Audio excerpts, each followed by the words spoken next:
지지난 주일에 전도서 4장 9절 12절로 제가 말씀을 마쳤습니다. 두 사람이 한 사람보다 나음은 그들이 수고함으로 좋은 상을 얻을 것임이라. 한 사람이면 패하겠거니와 두 사람이면 맞설 수 있나니 세 겹줄은 쉽게 끊어지지 아니하느니라 그랬어요.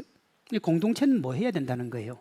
뭉쳐야 하고, 그렇게 서로가 서로를 뭉쳐서 돕고 도우면 강력한 힘을 발휘할 수 있다 하는 의미가 됩니다. 모세와 같은 탁월한 리더가 있고, 아론과 훌 같은 섬길 줄 아는 동력자가 있고, 명철한 이성적 사고 위에 하나님을 신뢰하는 여호수아와 같은 믿음의 사람들이 있다고 해서 반드시 공동체가 건강해지는 건 아니에요. 각자가 너무 잘나서 그 잘남을 드러내려고 하면 문제 많은 공동체가 되는 거예요. 반대도 마찬가지입니다. 자기 일 제대로 안 하고 자꾸 떠넘기고 남 탓하고 비난하면 그것도 문제 공동체가 되는 거지요. 그러나 모세와 같은 리더, 아론과 훌 같은 동력자, 여호수아와 같은 성도들이 한 마음 한 사랑 한 뜻으로 뭉치는 공동체가 되면 두 가지 일이 일어납니다. 첫째는 뭐냐? 자기가 살아요. 자기가 살아요. 함께 할 때 살아요. 여러분, 장작불 있잖아요. 정말 활활 타오르는 장작불 홀로 두면, 홀로 두는 그 순간부터 불이 약해지면 약해지지 강해지진 않아요. 그러다가 꺼지게 됩니다. 그런데요, 불이 붙었든지 불이 붙지 않았든지 장작을 여러 장작으로 활활 타오르는 곳에 붙여놓으면 그들이 기본적으로 가지고 있는 불보다 훨씬 화력이 강해집니다. 무슨 얘기예요? 공동체가 서로 한 마음 한 사랑 한 뜻이 되어 하나가 되면 내가 먼저 산다니까요. 다음으로 무슨 일이 일어나느냐? 주변에 있는 사람들이 살아나고, 주변에 있는 사람들과 함께 그 공동체가 더 강한 힘을 발휘할 수 있게 되는 거예요. 그래서 한 마음 한 사랑 한 뜻으로 하나가 되어야 되는 겁니다. 오늘은 건강한 교회 만들기 5번째로, 우리 교회가 어떤 교회가 되면 우리 교회가 우리 각자를 지키고 또 우리가 공동체로부터 유익을 얻을 수 있는지에 대해서 살펴보려고 합니다. 오늘 본문에 사울 왕을 피해서 생명을 구걸하며 도망다니는 다윗의 모습이 나옵니다. 10절에 보면 다윗이 사울을 두려워해서 가드 왕 아기스에게로 피했다 그랬어요. 이 사울 왕이 좀 속 좁은 사람이라 사람들이, 백성들이 사울은 천천히요 다윗은 만만이라 그러면, 여러분 그렇지 않습니까? 내가 조금 능력이 부족하면 나보다 능력 좋은 사람이 나를 보필해주면 전 좋을 것 같아요. 근데 사울은 그 정도 인격이 안 된 거예요.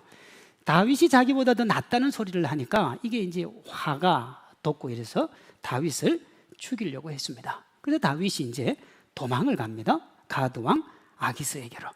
그렇게 도망을 갔는데 아기스의 신하들이 다윗이 얼마나 위험한 인물인가를 당시 이스라엘 백성들이 부른 노래로 대변을 해요. 사울이 죽인 자는 천천히요, 다윗은 만만이로다. 원래 이스라엘 백성들이 이 얘기를 할 때는 다윗 정말 멋진 사람이다, 그 얘기 하려고 이 노래를 만든 거잖아요. 그러나 이 아기스의 신하들이 이 얘기를 한 것은 뭐냐면, 다윗 받아주면 안 된다는 거예요. 정말 위험한 사람이니까, 너무 탁월하고 너무 대단하니까 받아주면 안 된다는 거예요. 다윗이요, 가면 살 줄 알았는데 거기에서 죽음의 위협을 느낍니다. 살기 위해서 13절에 보면 그들 앞에서 그의 행동을 미친 채 했다 그렇게 나와요. 대문짝을 그적거리고 수염에 침을 흘리면서 바보짓을 했습니다.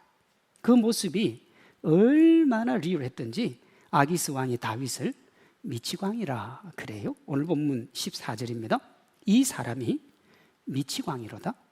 어찌하여 그를 내게로 데려왔느냐? 내게 미치광이가 부족해서 너희가 이 자를 데려다가 내 앞에서 미친 짓을 하게 하느냐? 그랬어요. 이 완전 진짜 정상이 아니었던 거죠. 그렇게 다윗이 미친 척을 하면서 구사일생으로 목숨을 건집니다. 그렇게 죽음의 위기를 넘기고 살아난 다윗이 도망간 곳이 어디냐 그러면 그게 아둘람 굴이에요. 1절에 다윗이 그곳을 떠나 아둘람 굴로 도망했다 그렇게 나와요. 살기 위해 찾아갔던 곳에서 쫓겨났습니다. 아기스에게서 쫓겨났어요. 다시 생명길을 찾아가는 곳이 아둘람 굴입니다. 살기 위해서. 지금 다윗은요, 삶이 너무 괴로운 거예요. 자기 생명 하나 유지하기도 급급했습니다. 그러니 만만의 장수가 아니라 초라하기 이를 데 없는 처량한 다윗이에요. 이때 다윗이 그곳에 있다는 소식을 듣고 사람들이 찾아옵니다. 여러분, 지금 다윗에게 제일 필요한 게 뭡니까? 자기에게 힘이 되어줄, 사울 왕궁에서 힘 있는 사람들이 재력이나 병사들이나 무기를 가지고 와서 자기에게 좀 힘이 되어줄 사람들이 오면 좋은 거죠. 그런데요, 상황은 다윗을 더 힘들게 하는 방향으로 흘러갑니다. 이런 사람들이 찾아와요. 2절입니다. 환난당한 모든 자와 빚진 모든 자와 마음이 원통한 자가 다 그에게로 모였고 그는 그들의 우두머리가 되었는데 그와 함께한 자가 400명가량이었더라. 400명의 사람이 찾아왔어요. 찾아왔는데요, 그들의 그 찾아온 사람들을 보니까 인생의 패배자들, 고통과 아픔 속에 신음하는 사람들, 사울에게 불만을 품은 사람들, 사울 눈밖에 난 사람들, 그런 사람들 400명이 온 겁니다. 그리고 다윗이 그들의 우두머리가 됐어요. 여러분, 사울이 다윗을 죽일 이유가 하나 더 늘었습니다. 전국으로 400명이 뿔뿔이 흩어져 있으면 이거 다 잡아 죽이는데 어려움이던데, 그 자기에게 불만을 품은 사람들이 400명이 한 자리에 다 모였으니까 이 사람들만 잡아 죽이면 자기 왕국이 안정을 찾을 수 있는 겁니다. 공동체가 하나 만들어졌는데 소망도 희망도 기대할 것도 없는 공동체가 하나 만들어진 게, 그게 뭐냐? 아둘람 공동체입니다. 아군도 적군도 싫어하는 공공의 적, 이것이 다윗이 처한 현실이에요. 그런 그가 우두머리로 있는 공동체의 미래, 상식적으로 보면 그 공동체는 망할 수밖에 없는 공동체예요. 그런데 여러분, 이 공동체가 누구나 부러워하는 공동체가 됩니다. 누구나 사랑하는 공동체가 돼요. 1945년 2차 세계대전이 끝나고요, 미국의 그 주도적인 힘으로 유대인들에게 땅을 줍니다. 팔레스타인 땅이에요. 그래서 이스라엘이 그게 땅을 세우는데, 이게 몇 년 만에 세우는 땅이냐 그러면 2500년 만에 세우는 땅입니다. BC 586년 남유다가 망하고 1945년에 땅을 세웠으니까 무려 2500년 만에 세우는 땅이에요. 전 세계를 떠돌아다니던 유대인들이 나라를 세우는데 그들이 세우고 싶었던 나라가 시오니즘, 하나님의 도성이에요. 그때 그들이 추구하고 소망하는 바, 이런 국기에다가 그 나라가 추구하는 바를 그려놓잖아요. 제일 중앙에 큰 별을 하나 딱 그려놓고는 이 별을 뭐라고 부르느냐 그러면 다윗의 별이다, 그렇게 불러요. 이스라엘 사람들 가슴 속에 영원히 남아있는, 그토록 영광스럽게 생각한 거룩하고 매력 있는 공동체가 다윗이 세운 나라예요. 다윗 왕국이죠. 그런데 이 다윗 왕국이 어디서 시작을 했느냐 그러면 오늘 우리가 보고 있는 이 아둘람 공동체, 소망 없고 희망 없고 기댈 것 없는 여기에서 시작을 했다는 거예요. 미스테리도 이런 미스테리는 없어요. 역사를 둘러보면 이런 공동체는 안 돼야 말이 돼요. 왜냐? 정황상 안 될 수밖에 없는 공동체잖아요. 지금 우리 사회가 염려도 많고 걱정도 많잖아요. 우리 청년들이나 청소년을 보면서 내일에 대한 희망과 기대에 대한 청사진을 그리지 않습니다. 야, 이 나라가 어떻게 될까? 왜 그러냐 그러면 요즘 젊은이들은요, 개천에서 용이 날 수 없다고 생각해요. 이걸 다른 말로 하면 신분 상승의 사다리가 끊어졌다, 그렇게 이야기합니다. 청년들은요, 부모님의 경제력에 따른 수저 계급론이나 벼락 거지론을 그저 운명처럼 받아들입니다. 운명처럼요. 그 이면에는 뭐가 있느냐? 주어진 배경이 우리의 인생과 미래를 결정한다는 생각이 자리 잡고 있는 거예요. 내가 지금 이 상태면 나에게는 소망이 없다는 거예요. 이번에 그 서현역에서 묻지마 칼부림이라고 여러분들 보셨잖아요. 14명이 다치고 사망자까지 나온. 근데 그 친구가 중학교 때까지는 공부를 잘했어요. 중학교 때만 잘한 건 아니죠. 왜냐하면 과학고 가려고 했던 애기 때문에 고등학교 가도 공부를 잘할 애예요. 그저 과학고 못 간 것뿐이죠. 그런데 이 학생은 어떻게 생각을 했느냐 그러면 내가 과학고를 가서 좋은 대학을 가야 되는데 과학고를 못 갔기 때문에 좋은 대학 가기 글렀고 내 인생은 불행할 거다. 그러니까 사람도 안 만나고 그렇게 하다가 그런 병이 온 거예요. 그 이면에는 뭐가 있다고요? 자기가 주어진 삶의 현실이 나의 미래라는 것을 받아들이는 참 슬픈 생각이 자리 잡고 있는 겁니다. 여러분, 이걸 아둘람 공동체에 적용을 하면 사울에게 피해서 도망을 다니고 사울의 적군에게조차 적이 되어 미친 채 하며 살아야 하는, 어디에도 자신을 도와줄 사람이 없는 다윗, 소망 없는 현실이고요. 그런 그에게 자신보다 다 답답한 400명이 찾아왔으니까 이 아둘람 굴은 정말 소망 없는 공동체예요. 그런데 그 공동체가 이스라엘이 가장 소망하고 바라는 공동체가 됐다 그랬잖아요. 어떻게 이 공동체가, 이런 절망의 공동체가 소망과 희망, 미래의 비전을 주는 공동체가 되었을까요? 그것은 하나님의 약속을 기초로 하나님의 나라를 추구하는 가치를 이 구성원들이 공유했기 때문에 그렇습니다. 좀 더 살펴봅니다. 먼저 가치 혹은 목표의 공유입니다. 아둘람 공동체는 구성원 상호 간에 공통된 가치를 공유하고 그 가치 위에 서 있었습니다. 아둘람 공동체가 공유한 가치가 하나님의 약속이에요. 사무엘상 15장 10절 이하에 보면 하나님께서 너무도 자기중심적인 사울 왕을 버립니다. 뭐 하는 것마다 자기중심적이니까요. 그리고 그를 대신해서 다윗을 지도자로 세우는데 하나님이 다윗을 지도자로 세운 이유를 사도행전 13장 22절에서 이렇게 말씀하세요. 다윗을 왕으로 세우시고 증언하여 이르시되 내가 이새의 아들 다윗을 만나니 내 마음에 맞는 사람이라 내 뜻을 다 이루리라 그랬어요. 근데 다윗을 보니까 내 마음에 쏙 들더라는 거예요, 하나님께서요. 지금 다윗이 처한 상황이 말이 아니고 그와 함께하는 이들도 안타까운 현실이에요. 그럼에도 아둘람 공동체가 다윗 왕국을 열고 이스라엘 역사의 가장 모범적인 공동체로 인정받는 이유는 다윗이 하나님의 뜻을 자기 삶의 목표로 삼았기 때문에 그런 겁니다. 이것을 잘 보여주는 것이 뭐냐? 골리앗 앞에 선 다윗의 말이에요. 사무엘상 17장 45절입니다. 다윗이 블레셋 사람에게 이르되 너는 칼과 창과 단창으로 내게 나아오거니와 나는 만군의 여호와의 이름 곧 네가 모욕하는 이스라엘 군대의 하나님의 이름으로 내게 나아가노라. 전쟁은 여호와께 속한 것인즉 그가 너희를 우리 손에 넘기시리라 그랬어요. 그리고 물맷돌 들고 가죠. 여러분, 물맷돌을 들고 간다는 건 다윗이 자기 스스로도 알았어요. 내가 골리앗 못 이긴다는 거를. 무기가 아니잖아요. 그런데도 불구하고 여러분, 하나님과 함께 갔기 때문에 나는 이길 수 없지만 내가 믿는 하나님, 내가 의지하는 하나님과 가면 내가 저와 싸우는 것이 아니라 골리앗과 누가 싸우는 거예요? 하나님이 싸우기 때문에 반드시 하나님이 이길 수밖에 없다는 거예요. 겉으로 볼 때 다윗이 골리앗을 이겼습니다만 실제는 누가 이기신 거예요? 하나님이 이기신 거예요. 그래서 전쟁은 누구에게 속했다고요? 여호와께 속했다 그런 거예요.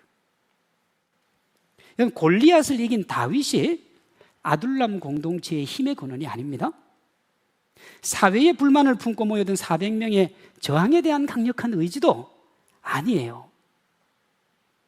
그 공동체가 행복한 공동체, 누구라도 바라는 공동체, 누구라도 기대하는 공동체가 된 이유는 뭐냐 그러면 사람이 아니라 가치를 공유하고 있었기 때문에 그렇다는 거예요. 미국 민주당은 200년이 넘었고요. 미국의 공화당은 160년이 넘었습니다. 그런 역사를 가지고 있어요. 그런데 우리나라 정당들은 10년을 넘기기도 사실은 어렵습니다. 차이가 뭘까요? 미국의 정당은 추구하는 가치로 뭉쳤고 한국의 정당은 이익 중심으로 뭉쳤습니다. 가치는 열매를 거두기까지 제법 많은 시간이 걸립니다. 그러니까 오래도록 함께 가야 되는 거예요. 반면에 이익이라고 하는 열매는 일희일비하는 거예요. 그때마다 달라지는 겁니다. 이것은 교회 공동체도 마찬가지입니다. 하나님이 주신다는 약속을 믿음으로 미래의 소망을 가지는 가치로 하나가 될 때 교회가 든든하게 설 수 있는 겁니다. 단기적인 이익이나 사랑 중심으로 모이면 교회는 무너지게 돼 있어요. 공동체가 위기를 만나면 공동체만 피해를 보는 것이 아닙니다. 공동체를 구성하는 개인이 더 큰 피해를 봐요. 예를 들어서 여러분, 회사가 문을 닫으면 직원들이 거리로 내몰리는 것과 같은 이치입니다. 한 공동체가 무너지면 그 속에 있는 사람은 더 큰 피해와 아픔을 보게 되어 있습니다. 백제가 멸망할 때 마지막 왕이 의자왕이었습니다. 의자왕과 지도자들은 수도였던 사비성이 함락이 되자 그 철옹성에 버금가는 웅진성이라고 하는 곳으로 도피를 해요. 그러니까 반격의 모멘텀을 가지기에 여기보다 좋은 곳이 없었기 때문에요. 그런데요, 웅진성의 성주였던 예식이라는 사람이 의자왕이 거기 온 지 며칠 지나지 않아서 의자왕을 당나라의 소정방에게 넘깁니다. 넘겨요. 그래서 660년이 된 백제가 자기 나라를 팔아버린 거예요. 660년. 왜 이런 일이 벌어집니까? 서로가 자기 이익만 생각하니까 그렇습니다. 분명 백제라는 공동체의 이름으로 다 모여 있었습니다. 왕도 그렇고 신하들도 그렇고. 근데 그 안을 들여다보면 공동체라고는 부를 수 없는, 서로 유기적으로 연결되는 한 몸의 기능은 전혀 없었던 겁니다. 완전 모래알이었어요. 의자왕은 전쟁의 위협을 경고하는 성충이라고 하는 정말 위대한 장군의 충언을 거부합니다. 용장이요 충신이었던 계백에게는 평지에서 싸우도록 의미 없는 전쟁터로 내보내요. 그리고 자신과 고위 관료들은 방탕했습니다. 자기 희생이라는 건 찾아볼 수가 없는 거예요. 완전 이걸 뭐라고 그러냐, 완전 따로국밥이에요. 따로국밥. 다 따로 노는 거죠. 하나의 공동체라고 불릴 수 없는데 백제라는 이름으로 있으니까 공동체라고 불러준 거지요. 하나인 줄 알고는 있었는데 모래성처럼 전혀 하나가 되지 않은 공동체. 왜요? 가치로 뭉쳐야 되는데 자기 이익으로 뭉쳤기 때문에 그렇습니다. 여러분, 우리가 가치를 공유하며 가치로 뭉칠 때는 뭐가 생기느냐? 응집력이라는 게 생깁니다. 그리고 그 응집력 속에서 지속적이고 강렬한 힘이 나오는 거예요. 이런 겁니다. 1963년 8월 23일 미국의 마틴 루터킹 목사님이 25만 명의 사람들 앞에서 세계사의 길이 나올 만한 연설을 하나 합니다. I have dream. 나에게 꿈이 있습니다. 하는 연설이에요. 그 연설을 목사님이 이렇게 시작을 합니다. 미국 역사상 가장 위대한 자유시위로 기록될 오늘 이 시간, 여러분과 함께 있으니 가슴이 벅차오릅니다. 함께해서 나는 가슴이 벅차대요. 노예 해방이라고 하는 가치를 공유하는 이들과 함께한 그 정신을 강조한 거예요. 그 연설에 이런 내용이 나옵니다. 우리는 함께 행동하고, 함께 기도하고, 함께 투쟁하고, 함께 감옥에 가고, 함께 자유를 위해 싸울 수 있습니다. 뿔뿔이 흩어지면 우린 다 죽습니다. 그러나 함께하면 우리는 삽니다. 그거예요. 여러분, 루터킹이 이 흑인 노예 해방 운동을 할 때요, 버스에 흑인과 백인이 타면 백인은 반 앞자리, 흑인은 반 뒷자리예요. 그리고 버스에 무슨 항상 흑인과 백인이 반반 타는 건 아니잖아요. 백인이 적게 타고 앞자리가 많이 비어 있고 흑인이 많이 타서 뒷자리가 정말 탈 수도 없을 만큼 그렇게 되어서 흑인이 만약에 앞자리에 와서 앉잖아요. 그러면 백인들이 거의 죽였다고요. 그래도 법의 보호를 받지 못했어요. 그렇게 응어리지고 가슴 아픈 사람들이 루터킹이 우리가 이렇게 살 수는 없지 않느냐, 그렇게 해서 우리가 노예 해방이라고 하는 자유의 가치를 붙들고 나왔을 때 몇 명이 모였다고요? 25만 명이 모였다고요. 제가 좋아하는 말 중에 혼자 꾸면 꿈이지만 함께 꾸면 현실이 된다 하는 말이 있습니다. 혼자는 힘들어도요, 함께하면 거뜬히 해낼 수 있는 일들이 참 많습니다. 그리고 함께하면 외롭지가 않아요. 어떤 공동체든 좋은 능력을 가진 개인들이 필요합니다. 탁월한 리더는 공동체를 앞으로 나아가게 합니다. 루터 킹은 정말 대단한 사람이에요. 왜? 미국에서 그 루터 킹의 날을 휴일로 만들었잖아요. 그 정도로 대단한 사람이에요. 그러나 그 혼자였으면 아무것도 할 수가 없었어요. 그도 누구보다 이 사실을 잘 알았기 때문에 언제나 뭘 외쳤느냐? 함께 가자, 함께. 이 함께를 가능하게 한 힘이 뭐냐면 공유하고 있던 가치요. 우리 서로가 공유하는 가치, 우리 서로가 함께 해야 될 가치, 그 가치를 가지고 뭉칠 때 우리가 정말로 모래안이 아니라 정말 찰흙처럼 단단한 공동체가 될 줄로 믿습니다. 우리의 이익이 아니라 하나님에 대한 가치, 하나님에 대한 은혜, 하나님에 대한 기쁨으로 우리가 뭉쳐야 될 줄로 믿습니다. 아둘람 공동체는 하나님의 약속을 신뢰하고 하나님 나라를 추구하는 가치를 공유했습니다. 여러분, 아둘람 공동체로 다윗 왕국을 완성한 다윗의 유언에 그게 나와요. 아둘람 공동체가 무엇으로 뭉쳐졌는지. 열왕기상 2장 1절입니다. 다윗이 죽을 날이 임박하매 그의 아들 솔로몬에게 명령하여 이르되 네가 네 하나님 여호와의 명령을 지켜 그 길로 행하여 그 법률과 계명과 율례와 증거를 모세의 율법에 기록된 대로 지키라. 그리하면 내가 무엇을 하든지 어디로 가든지 형통하리라 그랬어요. 이걸 뒤집어서 얘기하면 나는 하나님을 믿고 하나님을 신뢰하고 하나님을 의지할 때부터 나는 하나님의 법만 지켰다는 거예요. 아둘람 공동체도 하나님의 법으로, 내가 했던 다윗 왕국도 하나님의 법으로, 하나님의 은혜와 하나님의 사랑으로 왔더니 내가 형통의 인생을 살아가고 있더라. 그러니 솔로몬아, 너도 그 형통의 인생을 위해서 뭐 하라는 거예요?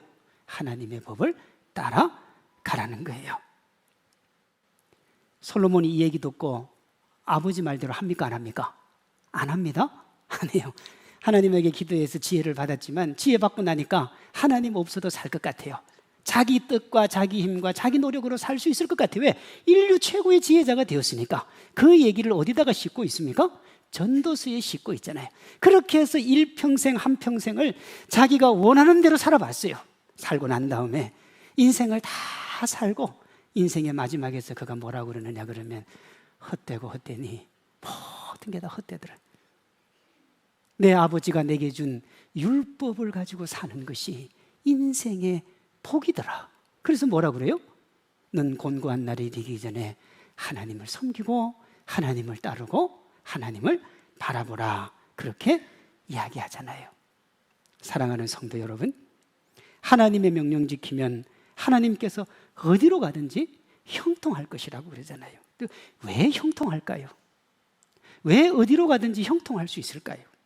여기 형통의 다른 말이 영원토록 형통이거든요. 어디로 가든지 형통이 영원한 형통이에요. 그럼 왜 영원히 형통할 수밖에 없는가? 자, 보세요. 하나님은 영원하신 분입니다. 하나님이 영원하시니까 하나님이 우리에게 준 가치도 뭐합니까? 영원합니다. 영원하신 하나님이 주신 가치를 지키며 살아가는 사람은 그 가치가 끝날 때까지는 영원한데 이 가치는 끝이 없으니까 형통의 삶도 뭐한 겁니까? 영원한 겁니다.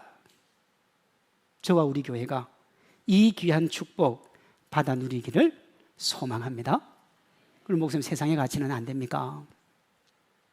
앞에서 제가 150년, 200년 이상 유지하고 있는 미국의 민주당과 공화당을 말씀드렸습니다. 그 정당들이 그렇게 오래 유지될 수 있었던 이유는 가치를 공유했기 때문이라 그랬습니다. 그러나 지상의 가치라고 하는 것 중에 영원한 건 없어요. 모든 길은 로마로 통한다고 했던 그 로마도 어느 순간 때가 되니 무너졌어요. 왜? 그 가치가 영원하지 않았기 때문에 그렇습니다. 이 세상에 있는 그 어떤 가치도 영원한 건 없어요. 시간이 지나고 상황이 바뀌면 불변할 것 같은 가치도 변하고 흔들리는 겁니다. 우리 시대의 정신을 포스트 모더니즘이라고 그러잖아요. 이 포스트 모더니즘이 그걸 그대로 보여줘요. 포스트 모더니즘의 특징이 뭐냐면 다원주의 상대주의예요. 모든 가치 다 인정하자는 거예요. 왜? 하나의 가치만 인정하니까 이 가치 때문에 손해보는 가치가 너무 많고, 이게 무너지면 전체가 다 무너지니까 모든 가치를 다 인정하면 저마다가 가지고 있는 가치의 공유들 속에서 행복할 수 있지 않겠는가. 그게 우리 시대의 포스트 모던한 정신이에요. 그러면 가치가 무너지고 가치가 여러분 영원하지 않는 이 가치를 부여잡고 살아갈 때 행복과 기쁨이라는 것이 있는가? 그렇지 않잖아요. 이렇게 흔들리고 이렇게 변하고 이렇게 절망스러운 가치들 속에 오직 유일하게 변하지 않는 가치, 그 가치만 붙들고 살아가면 행복할 수 있는 유일한 가치는 뭐밖에 없느냐? 하나님의 약속밖에 없는 거예요. 영원하니까요. 영원한 가치를 붙들면 우리도 그 가치 속에서 영원할 수 있으니까요. 혼란을 겪거나 혼란을 여러분 만들 필요도 없어지는 거예요.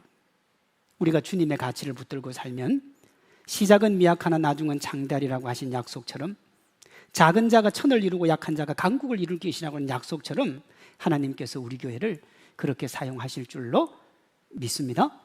다시 아둘람 공동체로 돌아가 볼까요? 여러분, 당시 권력을 가진 사람들이 사울이고 사울의 신하들이었습니다. 그런 사울 왕궁과 아둘람, 그 왕궁의 사람들과 사울에게 찾아온 400명의 사람들은 비교가 안 됩니다. 그걸 어떻게 비교합니까? 그런데요, 형편없는 아둘람의 사람들이 화려한 사울의 사람들을 이겼습니다. 말이 안 되는 얘기예요. 어떻게 이게 가능했던가? 사울 궁의 사람들은 화려한 옷과 아름다운 향기를 풍겼지만 사람 냄새로 진동을 한 겁니다. 반대로 아둘람 굴은 남루한 옷과 칙칙한 냄새가 코를 찔렀지만 그 안에 하나님의 향기가 배어져 있었어요. 이런 두 공동체의 운명을 가른 것은 사람이나 환경이 아니라 하나님과 하나님을 믿는 믿음이었습니다. 개인의 이익으로 대변되는 욕망 추구가 아니라 하나님 나라에 대한 가치요. 하나님이 우리와 우리 교회에 가지라고 하는 것이 바로 이것인 겁니다. 디모데후서 2장 22절이요. 너는 청년의 정욕을 피하고 주를 깨끗한 마음으로 부르는 자들과 함께 의와 믿음과 사랑과 화평을 따르라 그랬습니다. 의와 믿음과 사랑과 화평을 따르라, 이게 먼저 나온 게 아닙니다. 의와 믿음과 사랑과 화평을 따르기 전에 우리가 해야 될 것이 두 가지가 있어요. 첫째는 뭐냐? 청년의 정욕을 피하는 겁니다. 이걸 달리 얘기하면, 여러분, 이 정욕이라고 하는 인간이 죽을 때까지 버릴 수 없는 거잖아요. 그러니까요, 이 세상에서 자기의 욕심과 유익을 추구하는 걸 내려놓아야 된다는 거예요. 그걸 우리가 지난주에 뭐라고 했느냐? 섬김과 봉사다, 그렇게 이야기를 한 겁니다. 두 번째 해야 될 것은 뭐냐면 깨끗한 마음으로 주님을 부르는 사람들과 함께 하라는 거예요. 병들고 상처받고 이익을 추구하는 그런 사람들이 아니라 하나님을 부르는 깨끗한 사람들과 함께 믿음과 사랑과 의와 화평을 따르라는 겁니다. 우리가 살아가는 세상은 정욕을 추구하라 그럽니다. 욕망을 마음껏 발현하라 그럽니다. 이런 현실에서 믿음의 가치로 나아간다고 하는 것은 망하는 거예요. 죽는 길입니다. 그 세상 사람들도 그러잖아요. 왜 그렇게 교회 열심히 하냐고, 왜 그렇게 예수님 열심히 하냐, 그러면 손해볼 것밖에 없는데 왜 그렇게 하냐고. 여러분, 정말 예수님 믿으면 손해고 세상 욕망 따라가면 행복하고 기쁩니까? 아니죠. 그 반대죠. 욕망 추구에 욕망을 계속 따라가면 어떻게 되느냐? 가랑이 찢어집니다. 왜 찢어지느냐? 욕망은요, 채울 수가 없어요. 채워도 채워지지 않는 게 욕망이라고요. 그래서 제가 전에 말했던 것처럼 락항이라고 하는 사람은 그 igno해라, 채워지지 않는 욕망의 힘으로 살아가는 것이 인생이라, 그렇게까지 얘기했을 정도거든요. 근데 채워지지 않는 욕망을 추구하면 가랑이 찢어질 수밖에 없는 거죠. 그래도 계속 벌리는 거예요. 왜요? 감추고 살아야 내가 그래도 멋지게 살아간다는 걸 드러내니까요. 없는 데도 있는 척 하기 위해서 무리하고, 배우지 못해도 배운 척 하려고 폼 잡고, 화려하지 않아도 화려한 척 하기 위해서 사치하는 것, 다 여기 속하는 겁니다. 이 삶이 어떠냐?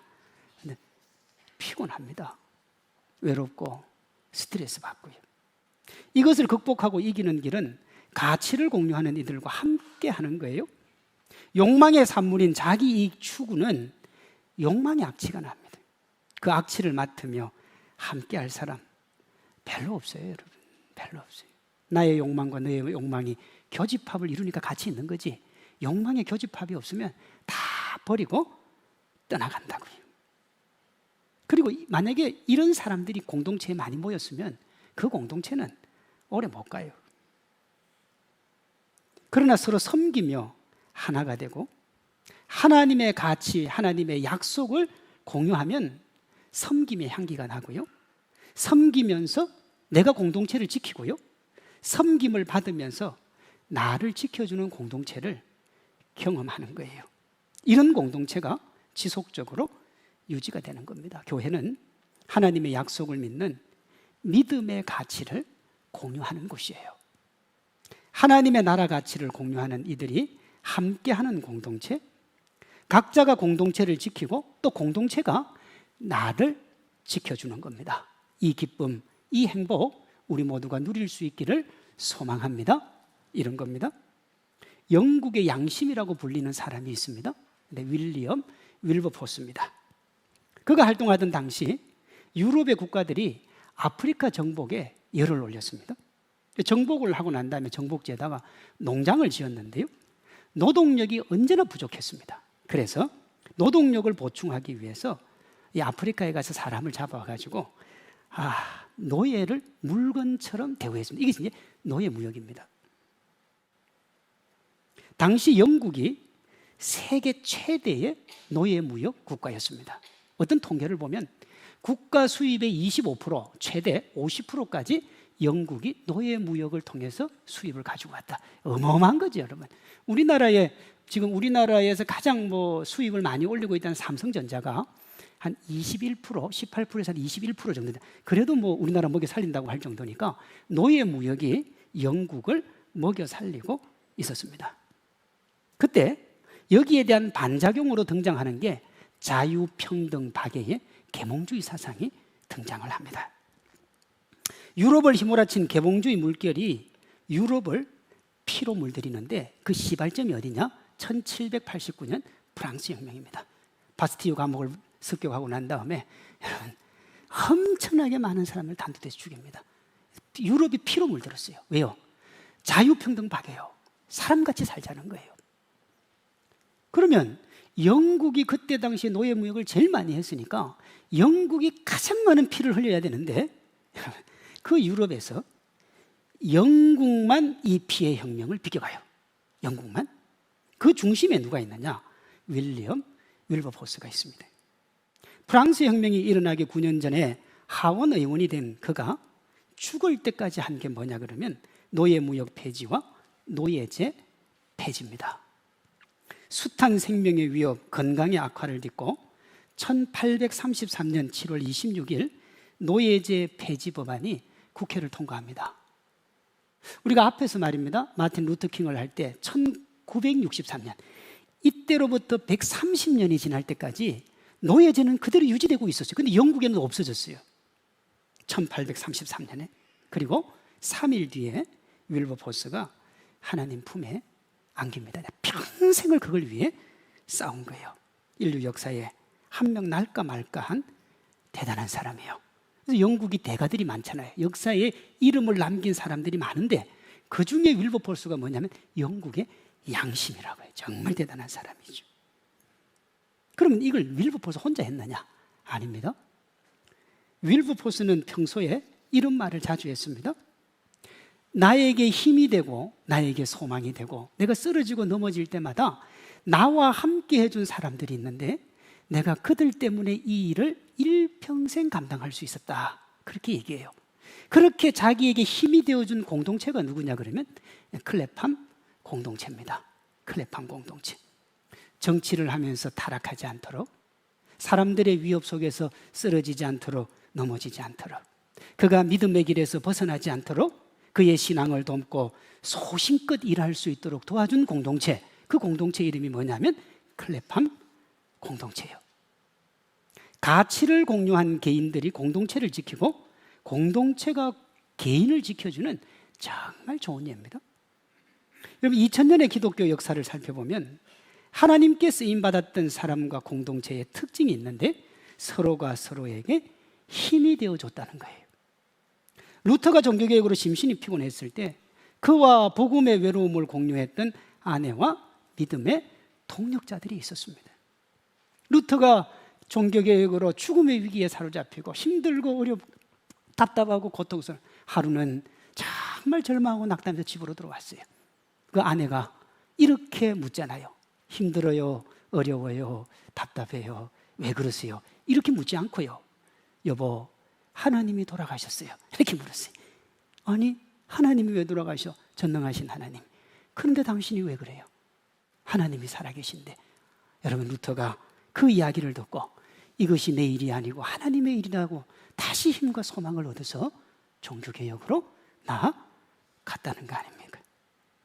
근데 모범적으로 성장한 대부분의 교회에는 지칠 줄 모르는 복음의 열정을 가진 사역자와 그 비전을 공유하며 나아갔던 평신도 동력자들이 있습니다. 어느 교회나 다 그래요. 여러분, 한국교회, 세계교회, 성장한 교회들을 다 보세요.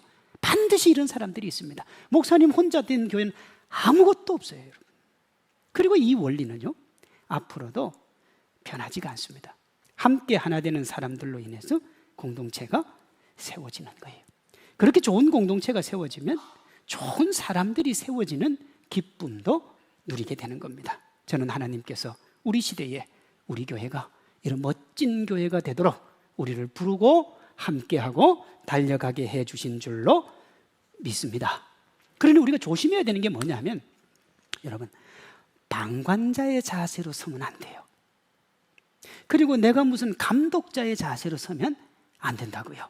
그런 분들이 뱉는 말이 뭐냐 그러면, 이 교회는 중직자들은, 섬기는 사람들은, 그래서 이 교회는 안 돼. 여러분, 이런 사람들이 많으면 안 돼요. 그런 사람들이 많은 교회는 소망이 없어요. 그분이 하는 말이 다 사실일 수 있고요, 아직 우리 교회가 부족할 수 있어요. 그래도 여러분, 그렇게 말하면 안 돼요. 안 되는 이유가 두 가지인데요. 하나는 뭐냐? 그렇게 말하면 공동체가 하나가 안 돼요. 두 번째, 왜 그렇게 말하면 안 되느냐? 제가 송구스럽습니다만은, 그러면 그렇게 말하는 당사자는 주님 앞에서 부끄럽지 않을 만큼 잘하고 있냐는 거예요. 주님이 본인에게 오셔가지고 이새의 아들 다윗을 만나니 내 마음에 쏙 들었던 것처럼 나는 네가 내 마음에 쏙 든다, 그렇게 하고 계시냐는 거예요. 좋은 공동체는 주님을 믿는 믿음으로 모두가 함께 만들어가는 줄로 믿습니다. 하나님은 우리 교회가 눈물 흘리며 아파하는 이들의 눈물을 닦고 그 아픔을 위로하기를 원하세요. 다가오는 미래를 불안해하거나 어떻게 할지 몰라 머뭇거릴 때 도전할 힘과 용기 주기를 원하신다고요. 예수님의 사랑으로 우리가 하나가 되고 문제가 생기면 십자가 앞으로 가지고 가고 하나님의 열심을 가진 우리 각자들이, 그런 우리 각자가 하나님의 기쁨에 한 마음 한 사랑 한 뜻으로 하나가 되어 건강한 교회를 만들어 갈 때, 그래서 우리 교회가 세상 사람들의 안식처가 되고 하나님의 기쁨이 넘쳐날 때 하나님이 우리를 복되고 아름답게 축복해 주실 줄로 믿습니다. 건강한 우리 각자와 우리 각자가 모인 건강한 성산교회를 만들어서 하나님에게도 기쁨 올려드리고 우리도 행복과 기쁨 누릴 수 있기를 주님의 이름으로 축원합니다.